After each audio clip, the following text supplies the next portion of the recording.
Recently, Sightings was contacted by 2 air traffic controllers, each describing the same disturbing incident in the skies above New Mexico on the night of May 26, 1995. Here is part of one of the controllers' message, as recorded on the Sightings hotline, electronically altered to protect the caller's identity. Yeah, I work as an air traffic controller, and a pilot of America West Airlines had seen an object between 300 and 400 feet long.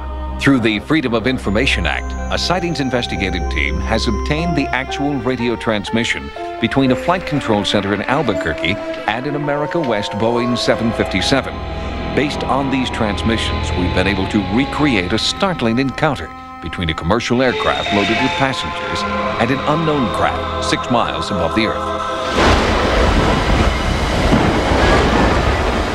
The voices are real. The words are not scripted. This is the actual transmission recorded at the moment the UFO was sighted. Yeah, off to our 3 o'clock. Get some strokes out there.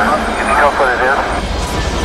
But air traffic control cannot tell America West Flight 564 what it is. The object is not on radar.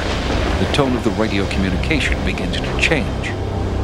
There's nothing on the radar on that object that's up in the air? It's up in the air? Affirmative. No one knows anything about it.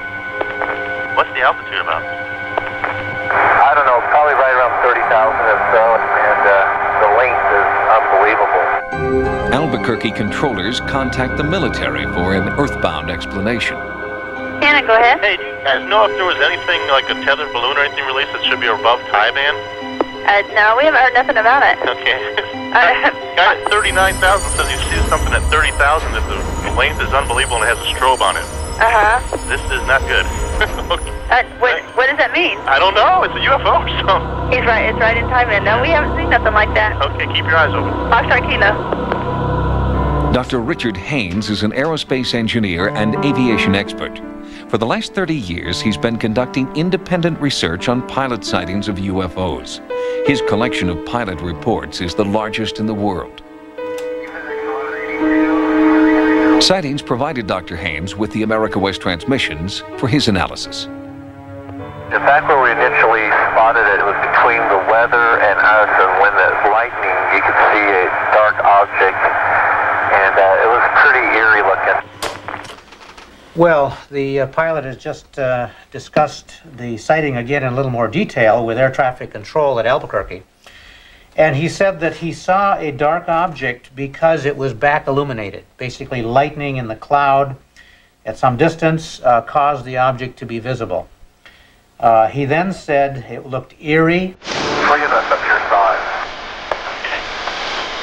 We have only Dr. Haynes' analysis of the event because all attempts to interview the America West crew were politely but firmly denied. There is no law that prohibits them from speaking out, at least not any written law. They don't encourage you reporting it, that's for sure. This man, a United Airlines pilot for 35 years, also had a UFO encounter at 30,000 feet.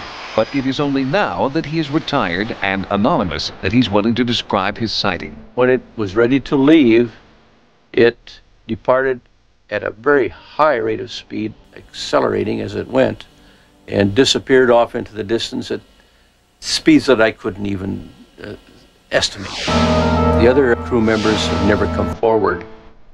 Alitalia pilot Graham Shepard is also familiar with the industry's code of silence. It is a commercial judgment that pilots shouldn't speak about this. Unfortunately, it's a fact of life that any UFO alliance with a UFO sighting or anything unusual about a particular crew member will downgrade the potential of that airline to earn maximum profits. Despite the airline industry's efforts to silence its pilots, these transmission tapes speak for them. After the New Mexico controller's initial call to NORAD was laughed off, NORAD called back. We had someone call here earlier about a pilot spotting an unidentified flying object.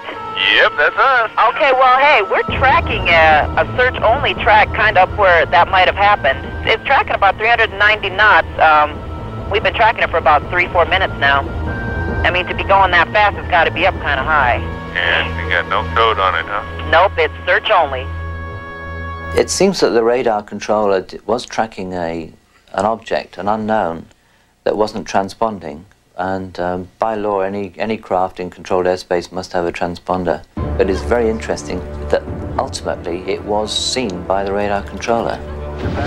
This is an historic UFO event. Audio tape confirms that 3 highly trained commercial pilots witnessed an enormous UFO, a UFO confirmed on radar by NORAD Air Defense Command. This is one encounter that cannot be dismissed as a hallucination or a hoax. Something was up there. Are we prepared for its return? I've listened to the American West tape, and my opinion is that it's absolutely authentic. If handled correctly, this tape could be something of a breakthrough. First time in 15 years I've ever seen anything like it.